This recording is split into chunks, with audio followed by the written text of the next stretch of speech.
ñu xam dëgg gi rapporteur bi lire dans le détail près lan moo xew ci côté yëpp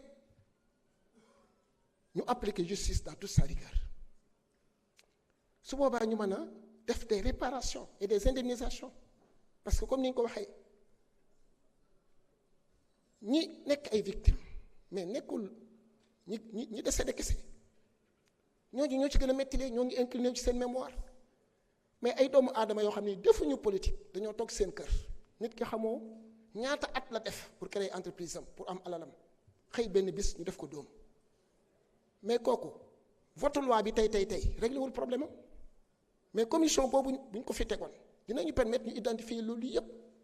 au-delà des blessés yu bokk Pastef te ñu jël 5 milliards jox leen mais am na ay victimes te ñun ay députés du peuple lañ d'accord ma ci ñenn ñi naan bu leen wax ndax ñun lañ gaañ déedéet on est là pour le peuple on n'est pas là pour un parti te bu fekkee ne député bi dañ laa yónni na le peuple bi nga représenté néew doole ba gën a tuuti te territoire du Sénégal ba gën a nekk dans les profondeurs da ngaa nekk dans l'obligation de le défendre kon président jàpp naa ne mënoon nañoo effectivement société civile ku nekk xam na ne bii pouvoir bi ñëwee ba léegi ñi ci ëpp dañoo ànd pouvoir bi bu ñu demee ba radicalisé wu ay vingtaine d'organisations de la société civile radicalisé wu am nañ comporté wu rek am na problème je crois que il va falloir li daloon yeneen pouvoir yi yéene wuñ ko pouvoir bii parce que ñun ñëpp Sénégal lañ dëkk te bu ñu sañoon pouvoir bu ñëw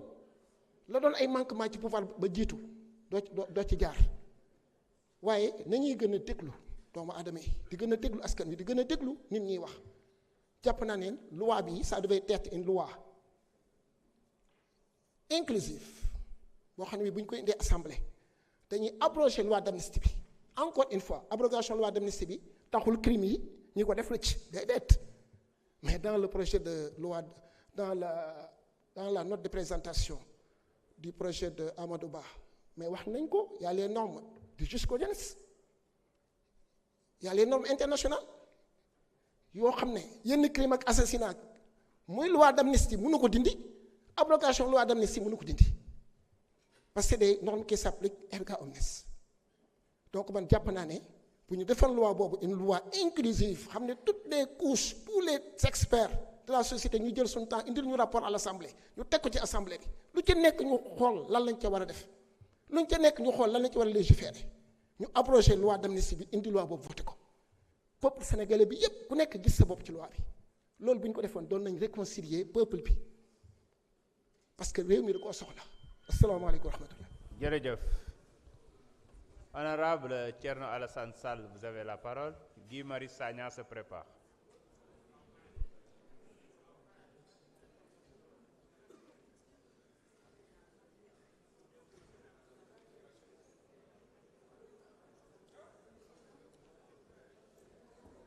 ñoo ngi wax na leer mais Guy Marius Sagna maa ko waroon jiitu moom moo waroon jiitu te ngeen bëgg mu leer di leer di tàmbale ci ay manipuler ay liste intervenants. Monsieur le ministre, chers collègues, ma proposition de loi du 18 février 2025 a provoqué auprès des responsables de PASTEF des réactions en chaîne révélatrices qui ont parfois frisé l'hystérie. Et la preuve, c'est qu'on manipule les listes de prise de parole. D'abord, le burlesque et le ridicule, par une tentative de me dénier le droit de déposer une telle proposition. Ensuite, la manipulation quand un député de la majorité, de surcroît vice-président de l'Assemblée nationale, a osé proclamer à travers les ondes de RFM que 2 propositions de loi avaient été déposées antérieurement à la mienne. Ces manœuvres grossières, n'ayant pas pu convaincre l'opinion publique, le régime PASTEF a opté pour ce qu'il croit être de la ruse bien cousue,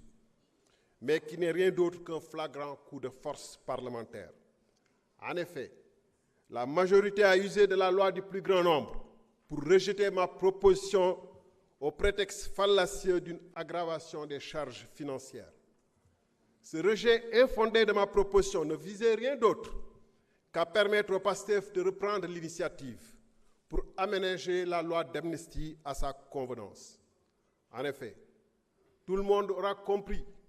que l'abrogation totale est inacceptable pour le régime actuel, dont les chefs ont négocié les termes de l'amnistie. C'est ce qui explique le dilatoire et le clair-obscur que l'exécutif et ses députés entretiennent depuis 1 an. Au fin d'aménager la loi à sa convenance, le système PASTEF a conçu un camouflage juridique honteux sous la forme d'une pseudo-loi d'interprétation, comme toute personne dotée de bonne foi peut en attester. Au lieu d'interpréter, cette proposition vise à modifier la loi. Mais on sait bien, depuis mon dernier face-à-face ici, avec le chef de cette majorité, on sait bien que cela n'est pas gênant pour eux de changer l'appellation des choses pour tenter d'en masquer la réalité objective, qui peut revenir en effet sur la qualification des fonds politiques, peut bien appeler du vin, du lait, un chat, un lion, ou encore une loi modificative, une loi interprétative. Mais la première mouture de la proposition de PASTEF, conçue dans la vitesse et la précipitation, pour faire oublier la mienne, était si manifestement avortée qu'elle a suscité dans les rangs même de la majorité des diverses tentatives de sauvetage sous forme d'amendement. L'histoire parlementaire du Sénégal retiendra que l'auteur d'une proposition de loi en a admis le caractère nul et non abouti en présentant une seconde version radicalement nouvelle, un contre-projet appelé amendement. Ces manipulations honteuses dans la précipitation, au vu aussi de tous, prouvent que pendant 1 an, PASTEF, ces juristes sans frontières, son gouvernement promettait d'abroger la loi d'amnistie sans jamais avoir commencé à y réfléchir. Chers collègues, la proposition de modification qui nous est soumise est inique et inacceptable, en ce qu'elle invoque, dans son exposé des motifs, les droits intangibles et inaliénables des victimes pour justifier la modification des dispositions de la loi. Mais par un tour de passe-passe juridique, plutôt que de rétablir les droits de l'ensemble des victimes et soustraire certaines catégories de criminels qui seraient dans l'exercice d'une liberté publique ou d'un droit démocratique. C'est bien la première fois qu'une proposition de loi protège ouvertement des criminels au détriment de leurs victimes. Là agit une monstruosité juridique, une aberration morale, pour paraphraser un défenseur des droits de l'homme. En vous arrogeant le droit de définir seul ce qui est bon pour le pays, vous excluez les organisations de la société civile qui demandent la concertation. En prétextant détenir seule la vérité absolue, que vous confondez avec la majorité absolue, vous répudiez le manifeste des 22 universitaires qui, en mars 2024, avaient dit aucune disposition ni principe ne s'opposerait à une abrogation de l'amnistie après l'élection présidentielle.